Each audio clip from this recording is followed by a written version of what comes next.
Hello, my folks. What's happening? Let's source up. Let's source up. How's everyone doing? Let's source up. It's time to have a chat. This evening, we're going to have a very, very important conversation with a very important woman who's a Congresswoman, Val Demings, from the great state of Florida. But before we do that, I want to give a special shout out to my brother Dougie Fresh, in that Wash Your Hands campaign with Hip Hop Public Health. Has people seen that Hip Hop Public Health campaign with Wash Your Hands campaign? That was a great campaign. I know everybody wanted to talk about the Teddy Riley and the Babyface debacle.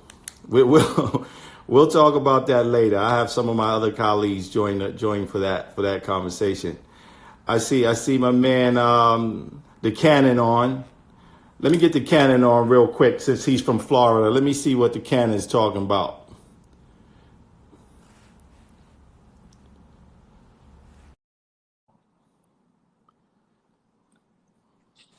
What up, champ? How are you, champ? Let's go, champ. I'm hibernating here and I ain't get a haircut or nothing. Look at me. My hair's all crazy. You looking fresh. You looking good, brother. Yes, I just at least put on a clean shirt and a jacket for the Congresswoman. You looking sharp. I can't wait to get what time is the Congresswoman on? She's getting ready to jump on now. I can't wait. You see, I'm already ready. Yeah, so you're in Florida, and she's a Congresswoman from Florida. Yes, she is. And she's a very, very, very, very talented, very impressive, very sharp. Amazing woman. I can't wait, man. Me and my whole family, we tuned in. Oh, man, and we look forward to getting you back on here also, man. Thank you, champ. I appreciate you, brother. How are things in Florida from your end? Because I want to ask the Congresswoman kind of what's going and what they're doing. What's Florida's response to all of the COVID situation? How's it going on your end from what you can tell? I've literally been quarantined for 12 years, so it's okay. I don't get out much, but the truth of the matter is, things have been pretty stable from every friends and family that I speak to. Everyone's, safe, staying in, listening to the warnings and, abiding by the laws, wearing masks when needed and gloves, and trying to stay safe, Right. Well, that's a good thing. We appreciate that. Well, yes, we're going to talk to the Congresswoman, and we're going to ask her, her opinion on some things. Joe Biden is considering her as one of the candidates. There's a number of candidates to be the vice president. What do you think about that? That would be amazing. And hopefully, listen, we know we need to get Biden in there, and it would be amazing to have on the ticket. I think the people will really come out support. I think that'll be a landslide in my opinion. I'm hoping for it. Well, we're going to see. I know there needs to be at least a black woman for sure, and she seems very impressive, so we're going to see how it goes down. That would be phenomenal, champ. Okay, my guy. We'll talk soon, okay? Thank you for having me on, champ. Let's go, champ. You got it, champ. All right, brother. Thanks, everybody, for joining for this conversation with the Congresswoman Val Demings. It's going to be exciting. Not often do we have an opportunity to speak to someone who's so very politically and from a public policy perspective, engaged. She probably has a million things to do, but she's taken her time so she can speak to our audience. Our audience is the hip hop audience, and often people take the hip hop world for granted until it's time to get people out to vote. They want to come to the hip hop community when it's time to activate the young audience, but they don't want to talk to us and work with us in advance. Well, I'm happy to say that those days are going to be over. We're going to try to hold people accountable, and we're going to make sure that people are actually appreciating the vote that we have. So at this time, we're going to bring on the Congresswoman from Florida, Ms. Val Demings, and we're going to have a great conversation with her. And I want you to ask your questions, and we'll field some of those questions during our discussion. Let's see if we can find the Congresswoman.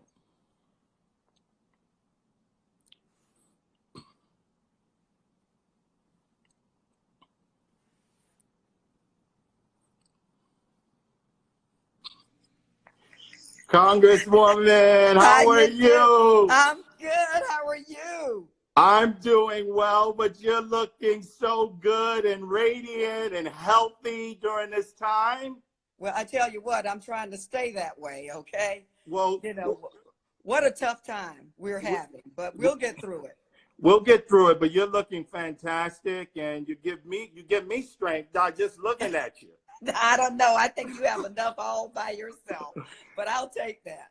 Well, again, thank you for joining us and having a conversation with our audience as well as your audience. Both your Good to be audience with and our you. audience have an opportunity to chat with you and get to know you better. We're very excited, and thank you for your leadership. Your leadership on so many issues, including holding everyone accountable to the law, that Look, no person is above the law. nobody up to and including, let me say this part. Let me just get a deep breath. The President of the United States, although he thinks he is, Yeah. I just believe good will win in the end. I'm looking forward to that day. Yeah, I am as well. As well as, your gun violence prevention. You've been a strong leader in that area with law enforcement and gun violence, with community involvement. We thank you for that, and for diversity in media. We're going to talk about all these things, but from my heart, I wanted to share that with you and the audience. Why don't you Thank just you. tell my audience a little bit about you and how, you came from Florida, humble beginnings, and now you're a big shot in D.C. Well, I don't know about that word, but let me just say this. I have lived in Florida all of my life. Yes, that's true. Yeah. Born and raised in Florida, born and raised in Jacksonville. I'm the youngest of 7 children. My mother was a maid and my father was a janitor. And I grew up in a 2-bedroom wood frame house that I can remember being very hot during the summer and very cold during the winter. We grew up poor. But my mother always told us, hey, if you work hard, play by the rules, believe in yourself, you can make it. Yeah. And I did. I worked my butt off and had some amazing opportunities. And now I'm basically on a mission to make sure that every other young boy and girl, regardless of how they start, will have an opportunity in the greatest country in the world, because that's what we say. Yeah. Well, I believe that membership should have its privileges. I'm on a mission to make sure every other child, every woman, every man, every boy and girl has an opportunity to live the dream. I feel that is a direct obligation of what I need to do.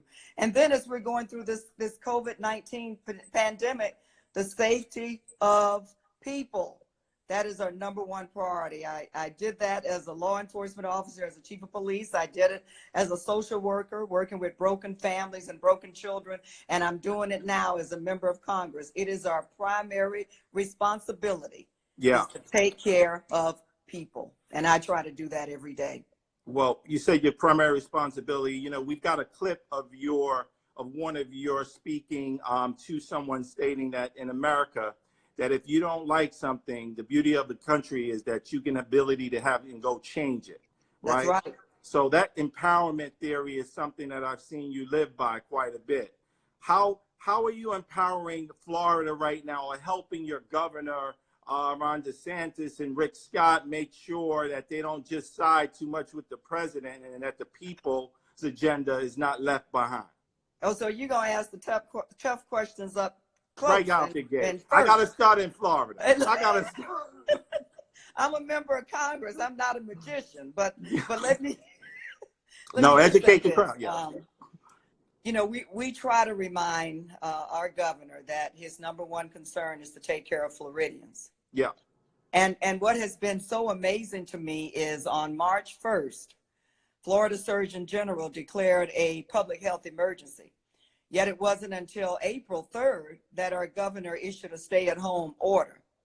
Yeah, it's baffling to me. Yeah.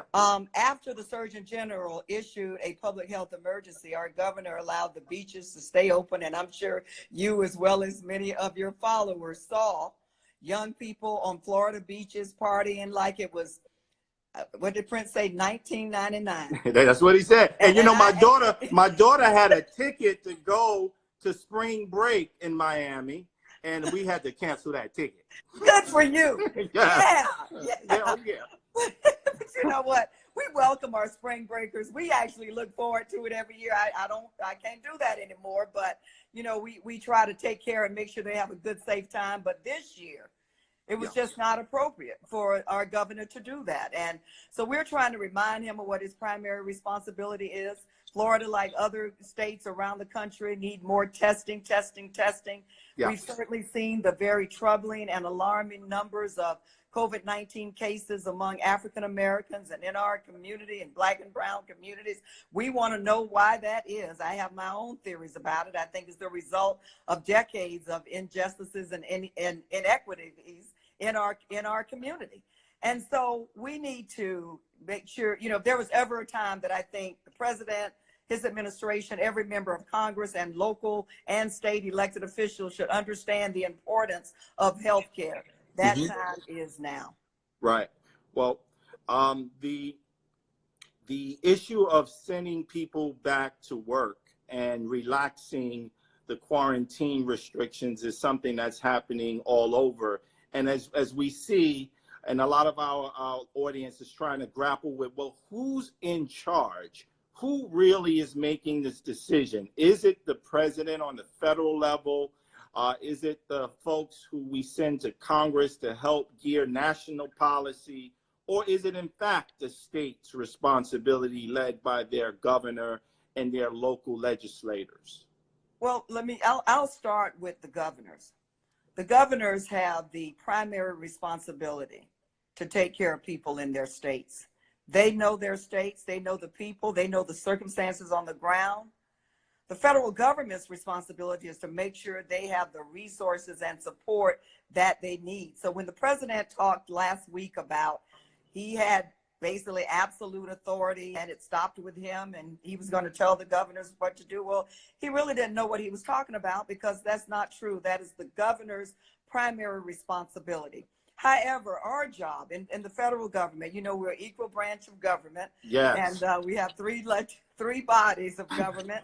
It's hard to believe after the impeachment inquiry and trial, but I'm here to tell you we still today have three equal branches of government. Well, you might the president needs to learn that class, Constitution. I'm going to send him a copy of the Constitution. But anyway, our job is to make sure that the governors have the support that they need to take care of their people. Our job, as you've seen, we passed the largest relief package in the history of our nation, $2.2 trillion. That's a heck of a lot of money.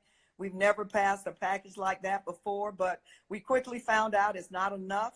The payroll protection program has run out of money that was designed to help small businesses. So we're scrambling right now this week to try to come up with legislation, come up with some interim emergency relief so we can put funds back into that program and help the businesses that need the help the most. But we are supposed to be the president. Now, if you want to lead, you can't just lead on good days. Yeah. You can't just lead through the joys. You got to lead through the pains too. And if the president wants to be the leader, then he's got to lead. He's got to lead from the front. He's got to lead at all times. And I think, quite frankly, we're in the mess that we are right now is because the president, instead of taking the report seriously, when we first heard the word COVID-19, he started playing politics and said it was a Democratic hoax and there the Democrats go again and whatever. And, he might can get away with that with a lot of things with his alternative facts. But COVID-19 doesn't play by his rules. They don't play by his standards. And so here we are. And I tell you what, we're working hard in Congress to get people the help they need. The governors you see every day are working hard. And local governments are just doing a yeoman's job in terms of trying to take care of their people. We will get through this, and we'll get through it with or without the president being on the team. Well, God willing, I hope that does happen. And I can tell you, those who are truly doing a yeoman's job also are those healthcare service providers and doctors. Oh, my goodness. And we just recently announced from the Source magazine that we're going to really put forward a major effort on what we're calling the Healthcare Debt Repayment Act. We are going to lobby both state and federal government to say any and everybody that has been on the front line servicing people during this time should have their loans forgiven. I would like to know, Congresswoman, is that something that you feel is appropriate to study and also champion and endorse if we can put it together to put the right team together federally and then push it on a state level. But from a federal level, is that something that we can count on your support? Look, please count me in. You know, as a career law enforcement officer, I had the honor of working very closely with our healthcare professionals. I don't mean to interrupt, Congresswoman, but I just saw Mr. George Clinton put a muscle up. He just chimed in with, he's from your state down in Tallahassee. I know, look. He just chimed in. I think I'm his #1 fan, by the way. Okay, I don't tell my George. Sons, but I still listen. Still listen. Yes, I do. I didn't mean to interrupt, but I just saw him and I know. That was worth it. Now it's going to be hard for me to go back to what were we talking about? We were talking about the importance of this Healthcare Debt Repayment Act. It really is important. And look, as I was saying, I've worked very closely with our healthcare professionals, but boy, you know what, when tragedy strikes, the cream rises to the top. And what we've seen our doctors and our nurses do, and all of the supporting staff, from those who work in the cafeteria, provide the meals, make sure the equipment is sterile, the rooms are sterile, they have just been phenomenal.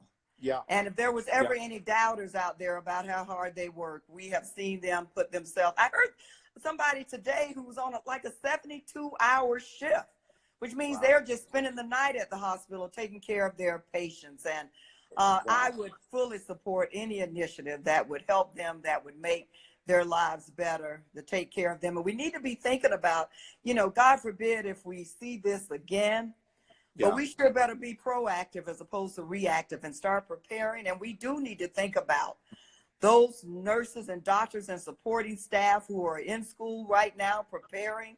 We need to make sure that money is not an obstacle for them graduating and hitting the ground running. We need them like we have never needed them before. So I am fully supportive of an initiative like that.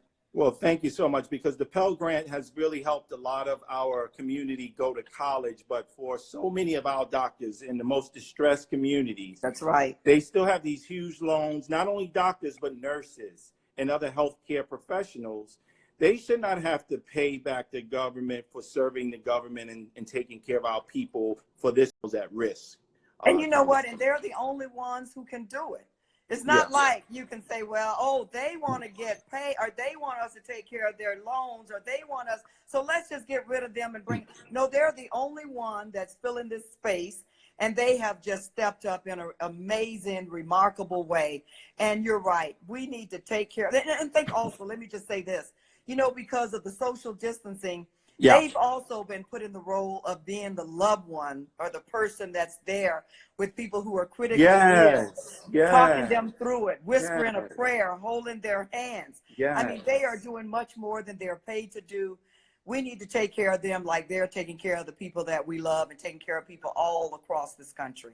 Well, we're so pleased and grateful you see that. And we're certainly going to be calling on you, because we know that in you, we have someone who's a strong leader. Going back to leadership, when you were tapped to be one of the impeachment managers with one of my mentees and young friends in Brooklyn, Mr. Hakeem Jeffries. Oh, my goodness. When you were tapped to be on that team, I mean, tell us how you were selected, because you made us all look proud. And when I say all, I don't just mean black folk. I mean all American people were proud at your representation. Tell us how that came to be, and then I'll ask you a little bit more questions. Okay, that'll be great. And look, you know, I was a part, of course, I'm on the Judiciary and the Intel Committee, and those are the committees with jurisdiction over the impeachment inquiry. So I had been involved in the inquiry, that process, months-long process.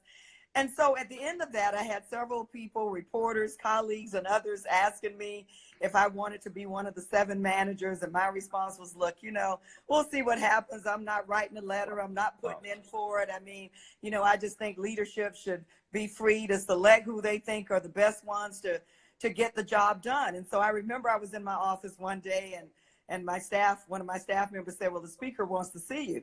And of course I did like we all do. It felt like being called to the principal's office. My first thought was, well, what did I do? Or who told you, you know?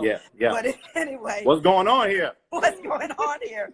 And so I went to the speaker's office, And she said, look, something to the effect of, I wanted to know if you wanted to be an impeachment manager. I hadn't heard from you. And my response to her was, look, Speaker, I just think you should be free to select whoever you want to. I've had an opportunity as a member on both committees to advance the ball down the field, and we got the ball down pretty far. If I don't get to taking it to the end zone, I'm good with that. And she said, well, I want you to be a manager. And I said, yes, ma'am, I'd be happy to. And and you know what? I just considered it an honor. The Speaker had so many good choices. I mean, there are so many colleagues who, can do that. And it was funny. I asked her then, I said, well, if you don't mind me asking, who are the other managers? And it was like, well, we're not giving that information out right now. So we did not know, and of course I just adore Hakeem Jeffries. He's so sharp. And you talk about the future. He's definitely the future of our party, but I didn't know for sure. And so when we all got there that morning, I was late because I was finishing up something else. And when I talked to Hakeem later, he was like ready to turn the table over because he's looking around the room like, where's Val Demings? I know she's, apart. But I heard about that. Yes. But it was just such an honor. I take the job so seriously. And, I just think about the tremendous responsibility that was put on us. For me, it didn't have much at all to do with politics. It wasn't about Republicans or Democrats. I've never certainly worked as a police officer thinking about political party. But I did think about the president was dead wrong. He blatantly violated the law. He blatantly abused the authority of his office, and he should be held accountable for it. So our job was to just do the best job we could, prosecuting the president, presenting the case, the evidence, which was overwhelming. And the Senate made their decision. And, it's funny, every day I see the lack of leadership with the COVID-19 response. I think about the Senate. But anyway, that's another invite me back. But it was an honor for a Black girl from the South who grew up poor to be one of 7 chosen for such an important position during such a critical time in our nation. And that's the kind of opportunities that I am committed to creating for people just like me. Well, let me just hold you on that just a little bit, and then I'm going to wear my hip hop hat because I said I'm going to do half of this professional, then I'm going to get into my audience.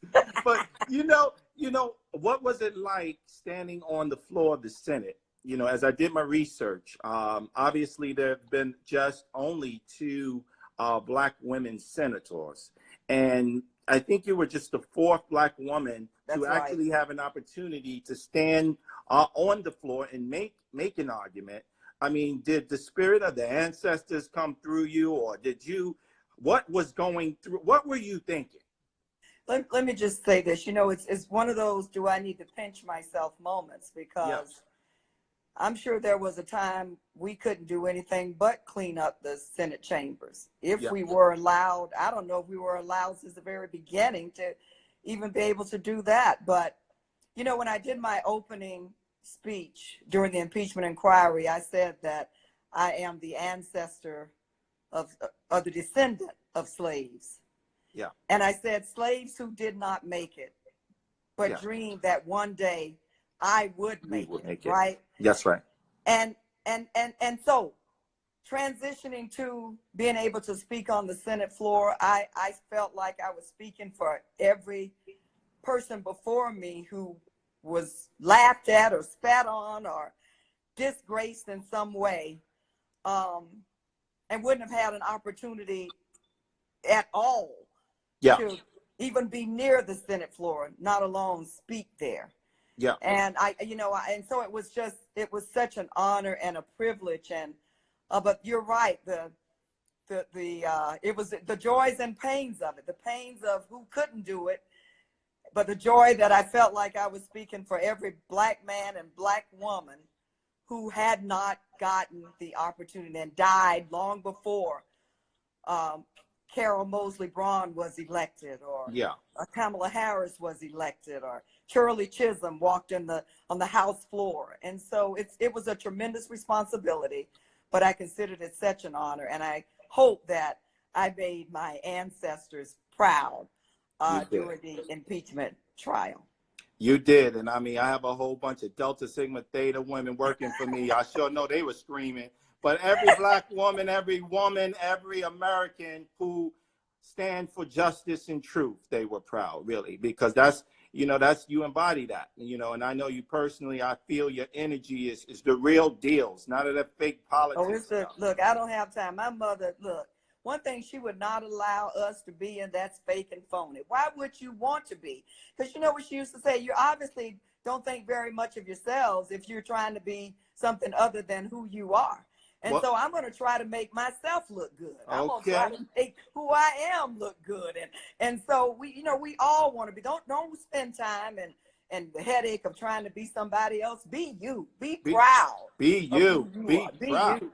I would be remiss if I didn't shout out that sister, the AKA, who said, you made them proud too. So you made you know what? You made them all proud. Greek is a Greek now. Even though I wear the crimson and cream, Greeks are Greeks. And I am just proud of our Divine Nine and the amazing, outstanding work that they do all over the country and over the world, quite frankly. So thank you. Yeah, they do great work too. Well, give me 1 second because I wanna put on my fraternity hat now. So now I want to start coming from the street level. Oh Lord. Lord. Because the streets want to know how are we going to deal with all of our young people getting killed? We got to deal with this gun problems, and you're an expert. You've been in crisis management and you've been in gun prevention with community policing. What are we going to do here? We've lost so many hip hop artists and so many young boys unknown, and girls too. What are we going to do? That's what we want to know. This is not a game anymore. It's not a game. This is not a game. I can remember being on the street as a police lieutenant, a watch commander.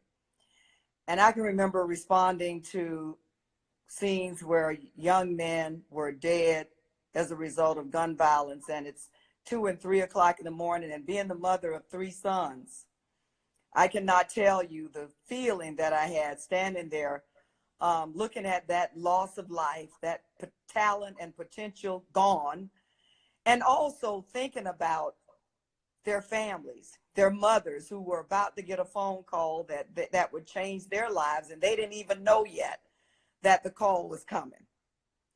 It was tough. And I used to stand there and just ask myself, why is this happening? And so I had 2 initiatives when I was the police chief. One was the reduction of violent crime, and the other one was to get crime guns out of the hands of people who should not have them in the first place. I also started a youth mentoring program dealing with our youth that come from some of the most vulnerable communities. Because look, I know after 27 years, long before being a social worker, that I became a cop with a social worker's heart. And I like that. That's real. I like that. I remember one time I had some former chiefs say to me that, that what I was doing, having a youth mentoring program and building playgrounds and painting houses and sponsoring GED programs and all of that wasn't police work. And I said, well, you know what? Wow. It may not be police work, but what I do know is we've reduced violent crime by 40%, and people aren't dying in the middle of the day through gun violence. And so you can call it police work or not. What I believe it is just good old taking care of your community kind of work. And we had some great successes because we realized we could not arrest our way into a better community. We had to give our young people choices, and when we look at, a lot of people talk about, gun violence and guns in the wrong hand and people who commit violent crime. But we need to stop leaving Black and brown communities out, right? If we're going to change communities around, then that means we've got to make them whole again. We've got to create economic development. We've got to make sure we give the best education, regardless of what zip code you come from. We've got to make sure we take care of housing and homelessness. We got to make sure we take care of drug addiction and mental health issues. And so we've got to give people the foundation and put them in an environment where they won't have a choice but to make better decisions. Yes. But we've got to get the guns. The prevalence of guns on our streets is just ridiculous. Look, I'm from Florida, so I can talk about this. Yeah. And we know that the Second Amendment has been hijacked by some of the most extreme. The Second Amendment, nowhere in the Second Amendment does it say that you can have any gun anywhere, anytime, any place that you want to. And so that is not what the Second Amendment says. People should be able to go to school, for example. That should be one of the safest places. It should be safer than your home, by the way. Yeah. And not have to worry about being gunned down with guns. So the prevalence of guns in our society is a problem. The prevalence of guns in the wrong hands. Why don't we do universal background checks? Why don't we close the loopholes at gun shows? You know, there's work, need to close the Charleston loophole too. Proud of that legislation. All of that legislation is sitting in the Senate, waiting for Mitch McConnell to get out of the graveyard, as he calls himself, the great Grim Reaper, and pass this much needed legislation to help save lives in our community. So you support the Second Amendment, but you want to do it responsibly, is what I'm. Let me tell you something. My father was a hunter. I grew up in a rural part of Jacksonville. Yeah. There were many times if he didn't go hunting, we didn't eat. So I've been around guns a long time. I carried one for 27 years. You know, and so nobody's trying to be in conflict with the Second Amendment. That's right. Don't. And I've said to my colleagues on the other side of the aisle, don't preach to me about the Second Amendment. You can't tell me a dang on thing about the Second Amendment. I know what the Second Amendment says. Yes. And the Second Amendment is about keeping guns out of the hands of people who should not have guns in the first place. And I'm going to keep fighting for that as long as I have breath in my body. Well, you know, oddly, you know, as a, I am a lawyer, and as a constitutional, scholar, the First Amendment even says that even speech has to be curtailed in certain environments where it can lead to violence or it can Counselor. Yes, right. You cannot. That's right. First Amendment guarantees freedom of speech, but you can't say anything you want to any place, anywhere. In any Go time. and I love this example. Go in a crowded movie theater and yell fire, and see, don't you go to jail before the night is over. So we can't go into a crowded school with a gun and think that's okay. No, you cannot. And we just need to stop it. You know, we had the Pulse nightclub shooting here in Orlando, 49 people who were out celebrating birthdays and friendships and relationships in a place they had every right to be. You know, we like to say in the wrong place at the wrong time. Well, they were in the right place at the right time and got gunned down by somebody who shouldn't have had a gun in the first place. And so we've got to get serious about this issue.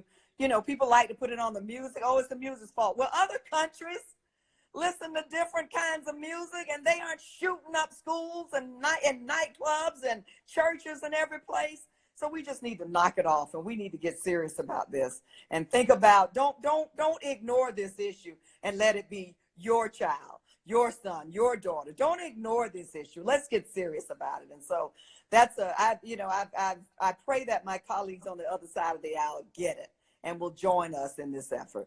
So I guess, as my sister Onita says, it's just how do we make the case in a timely way, and how you can be a very instrumental force in that if in fact some of the things happen that we're going to talk about, not next, but soon.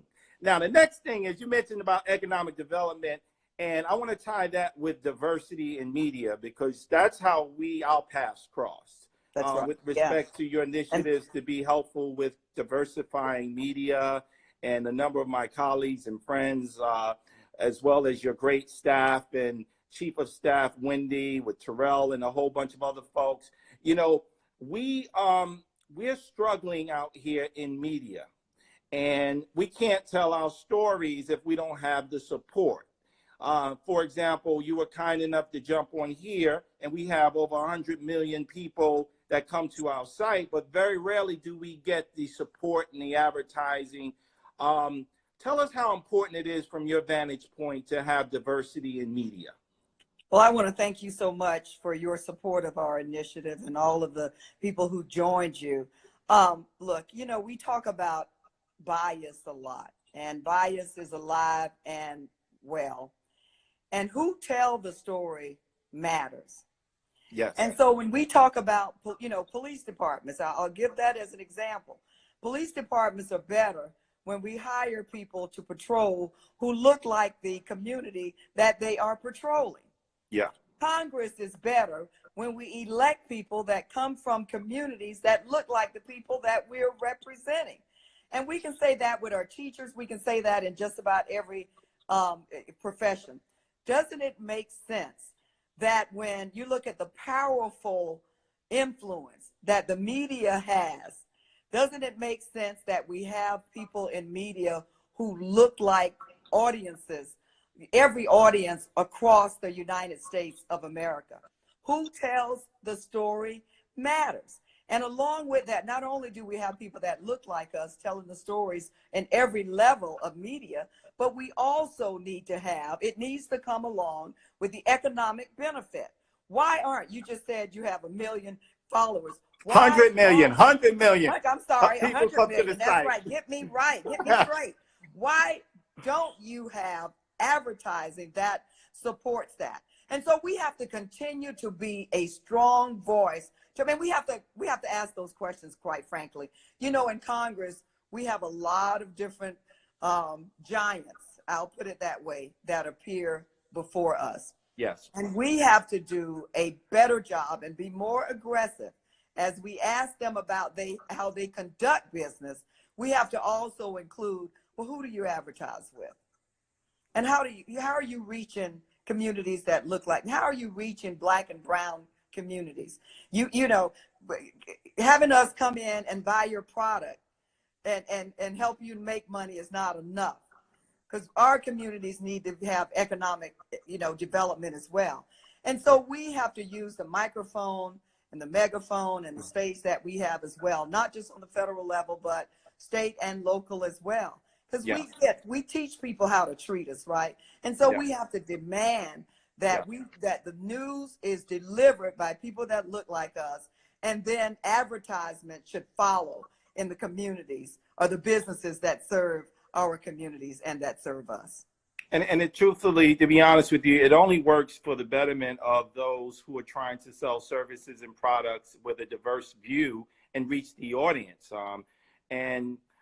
We also hire interns. We hire young people to get started. We hire not just journalists, but people in sales and marketing, community people. We tell our stories.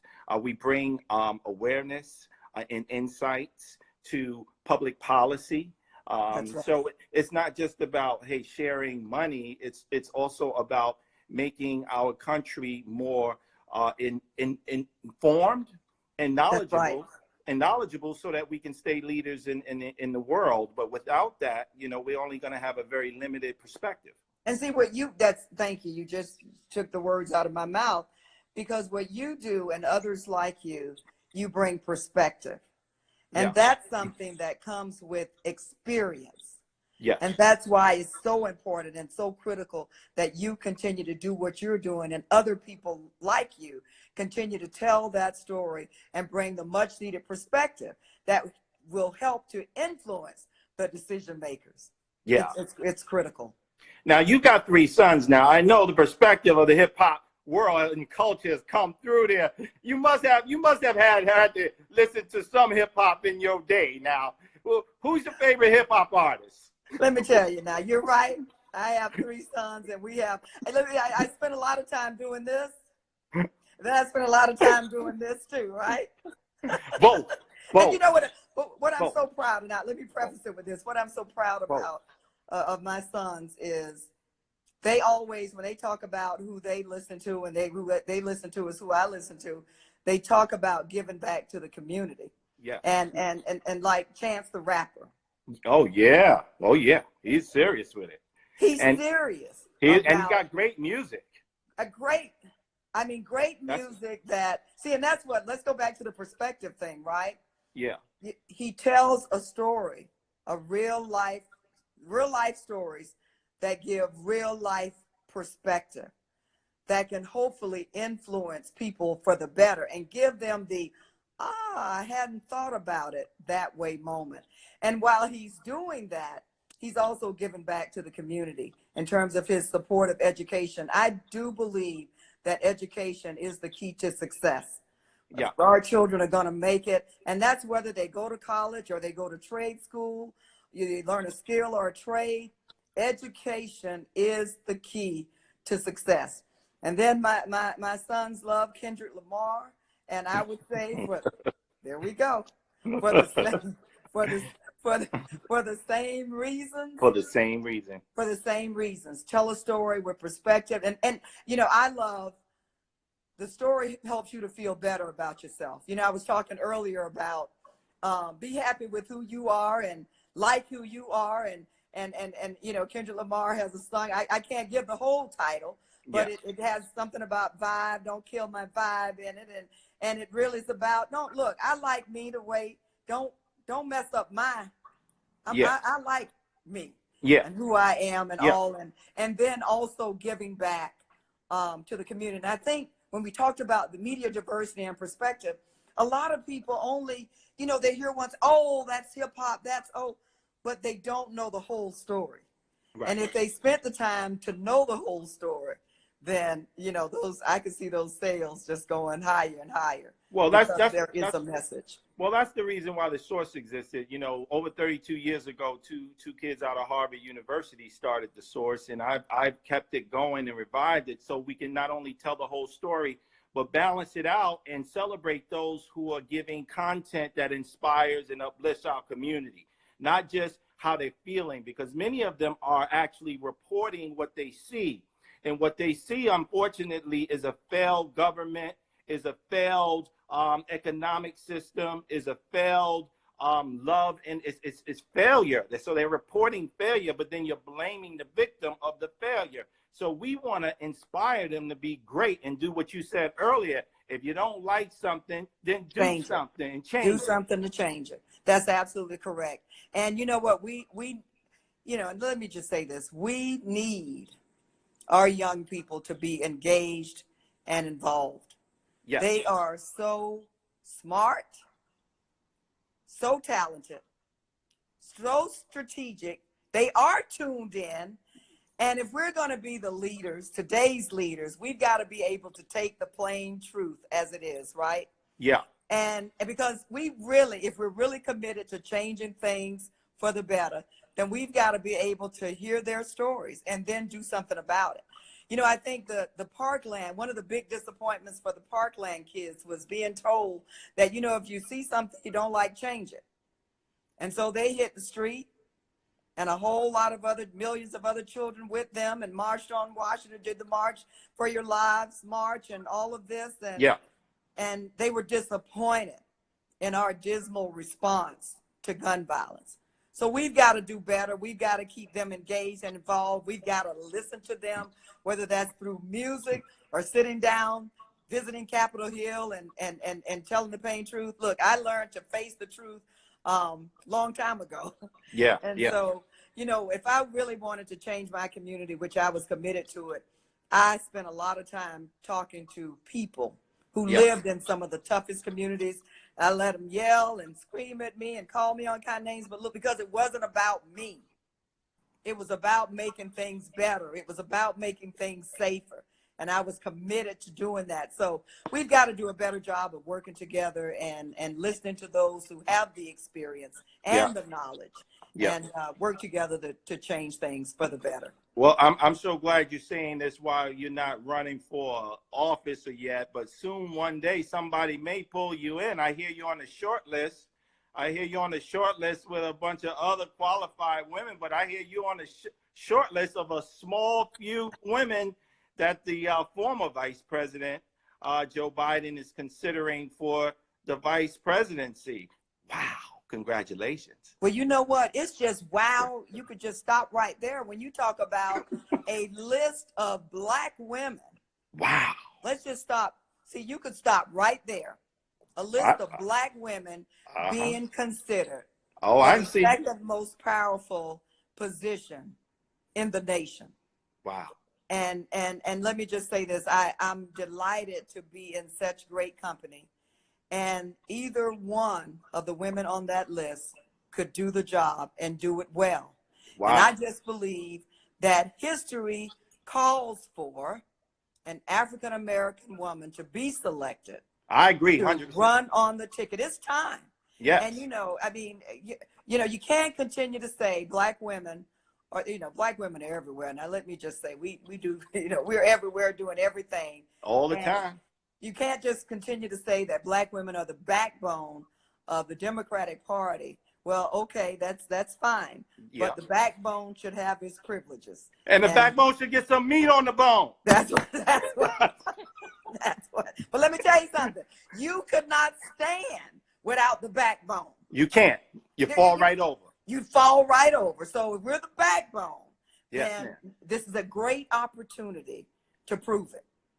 Well, I mean, it has to, after South Carolina. Now, listen, after South Carolina and after the first two different states and our Biden was out, he had to give it to her. Now, let me tell you something. This is where the hip hop community is going to come in, because we're very, very, very, very, we don't hold a tongue sometimes, almost to a fault.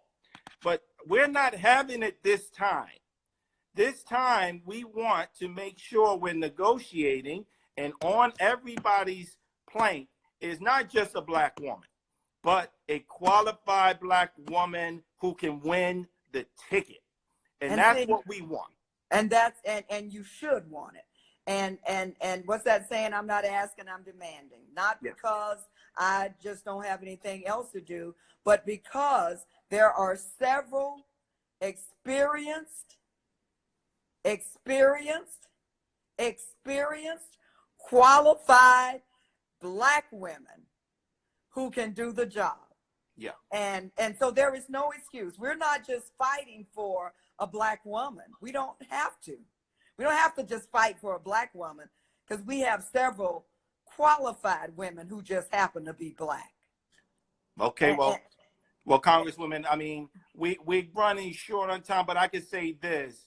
You've been very diplomatic and gracious to everybody, but I have to at least try to put you on the spot a little bit and say, why would a Biden Demings ticket, why would Val Demings bring something unique to America and bring something special for the voters to come out, and we can make sure we guarantee we send your impeachment subject home? Well, I want nothing more than to send the president packing. He doesn't deserve a second term. And, if voters are looking for someone who mimics or reminds them of their own story, I just remind you again, I grew up in the South, the daughter of a maid and a janitor. Worked my butt off, had an opportunity to go to college, had an opportunity to work my way up through the ranks at the Orlando Police Department, served as a social worker working with broken families and broken children. I have dedicated my life to trying to make life better for the least of these. And now I am a member of Congress. I serve on some pretty powerful committees. I have on the ground, real life crisis management, tell it like it is, hold no punches, unapologetic for it. Yeah. I have real life experience that I would bring to the ticket. Yes. I would consider it an honor to serve beside President Joe Biden and help get this country back on the right track and make sure that we do not leave out communities that look like me and leave out certain zip codes. Let me tell you something. I felt that all the way in my backbone. No, we need to see you more. And I know you're about to work and you're not in front of cameras and always pitching things. I see a lot of people out there pitching. I requested you and I really pushed for you, and I'm very grateful you joined. Oh, I'm grateful you asked.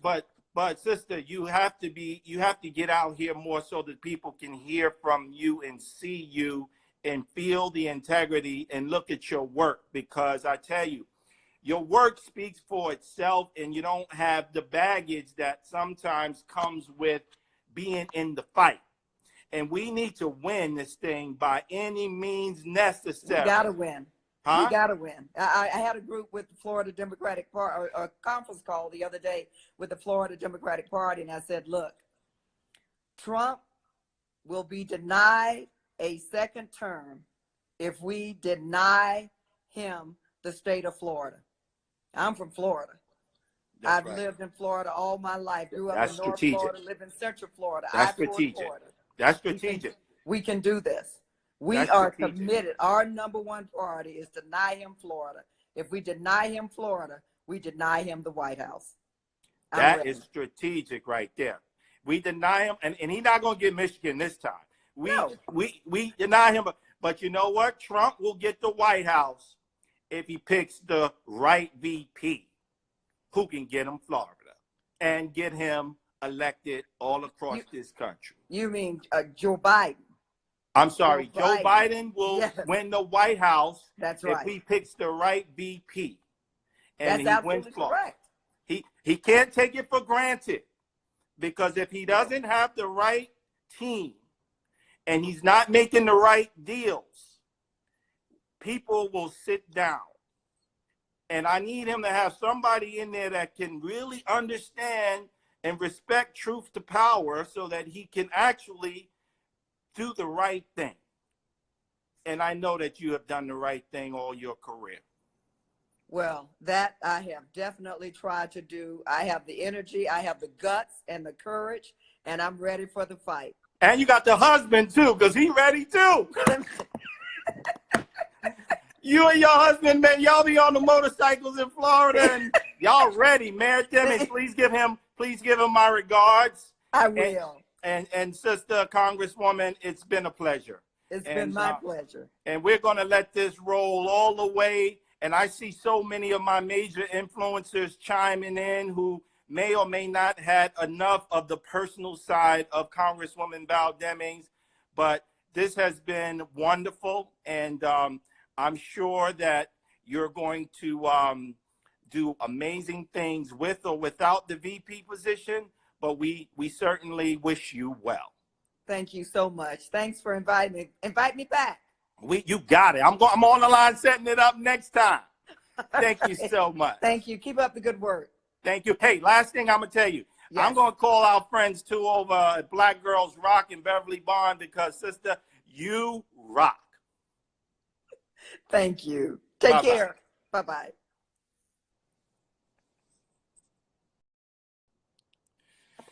Well, there it is. Hey, Courtney, I see you. Hey, Celeste. Hey, Travis. Hey, Rita. Hey, Natalie. Wow. I mean, at the end of the day, a lot of people say things, but when you've seen people in action, as I've seen this woman in action, and you look at her record, actions speaks louder than even the words. We need to make sure that we are not just going along for the ride, but we want people who will honor our vote, honor our needs, and provide our community what it so deserves. Whether you love hip hop or you're in the hip hop world or not, our young people deserve better than what they're getting. They deserve aftercare programs with federally supported dollars. They deserve to have leadership that they can believe in. They deserve somebody who's going to talk straight. That sister was talking straight. It wasn't all finesse and crooked. It was from the heart. Let me tell you something. A cop with a social worker's heart, who's now a legislator, very elegant, very strong. Now, we're going to reach out to others as well to see what they have to say. But I tell you, that was a very impressive woman, and I hope that you'll get a chance to investigate her more, get to know her more. She's not one who will jump in front of the camera. I see you, Mr. George Clinton. We're going to get out there, and we're going to see what we can do. We're going to get the hip-hop community out here. I've got LL Cool J coming on later this week. I got Reverend Al Sharpton coming on later this week. We don't want the Democratic Party playing games and playing favors. Our community is too serious to be playing favors and playing games. We need real talk, real action. Thank you, everybody. I see so many of you. I'd love to plug you in, but next time, stay tuned. Let's source up. Let's get ready. Be safe, and God bless.